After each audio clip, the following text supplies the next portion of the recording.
বিয়ে করে বউ হইলাম না কাজের বেটি হইলাম তাই তো বুঝলাম না। এই শুনছো কি করো তুমি? আমার এক গ্লাস পানি দাও তো। এই শোনো, কাজের মহিলার মতন যখন কাজই করি তাহলে তুমি প্রতি মাসে আমাকে টাকা দিবা। আচ্ছা ঠিক আছে, বেতন দেবো, কিন্তু কাজ পছন্দ না হলে কিন্তু কাজের মহিলা পাল্টাবো।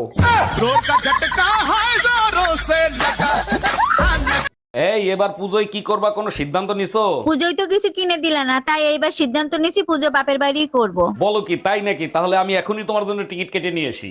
আমি বাপের বাড়ি গেলে টুম্পা বাবির সাথে রাসলীলা করতে সুবিধা হবে, তাই না?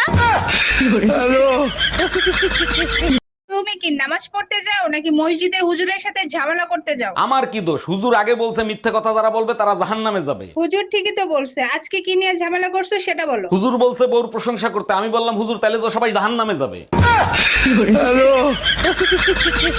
এক মিনিট, আমি বউর কাছে শুনে তোরে জানাচ্ছি। এই শোনো, আমার বন্ধুরা থাইল্যান্ড যাচ্ছে 2 মাসের জন্য, কিছু স্পেশাল জিনিস কিনবে, আমিও কিনবো। যাও, সমস্যা নেই, ভদ্র ছেলের মতো 1 সপ্তাহ পর ফেরত আসবা। তা না হলে তুমি যে স্পেশাল জিনিস কিনতে যাচ্ছ না সেটা আমি এখানে বিক্রি করা শুরু করব।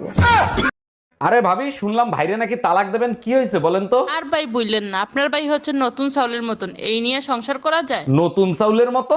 ঠিক বুঝলাম না, একটু খুলে বলেন তো। না বুঝার কি আছে, নতুন চাল চড়ানির সাথে সাথেই উতলায় ফিরা যায়। এর আগে 3টা বিয়ে করছো, তারপর আমারই বিয়ে করছো, তারপরও নিজের নির্দোষ দাবি করো। না, আমি নির্দোষ দাবি করতেছি না। আমি যখন জানি, আমি কেন নিজেকে নির্দোষ দাবি করব? আমি দোষী। তাইলে কেন আমারে বিয়ে করছিলা? তখন আমার আবেগে কাজ করছে, বিবেক কাজ করে নাই। তুমি কি নামাজ পড়তে যাও নাকি মসজিদের হুজুরের সাথে ঝামেলা করতে যাও? আমার কি দোষ? হুজুর আগে বলছে মিথ্যে কথা যারা বলবে তারা জাহান্নামে যাবে। হুজুর ঠিকই তো বলছে, আজকে কি নিয়ে ঝামেলা করছো সেটা বলো। হুজুর বলছে বউর প্রশংসা করতে, আমি বললাম হুজুর তাহলে তো সবাই জাহান্নামে যাবে। এই শোনো, এবার তো পুজোর মার্কেট করতে পারবো না, তুমি তোমার বাবার বাড়ি চলে যাও। ছেলে মেয়ে কি সাথে নিয়ে যাব নাকি তোমার কাছে থাকবে? ছেলে মেয়ে ওদের মামা বাড়ি পাঠিয়ে দেবো, আর আমি আমার শ্বশুর বাড়ি চলে যাবো। আচ্ছা ঠিক আছে, আর আমি মুড়া ঝাঁটা দিয়ে তোমারে বরণ করে নিব।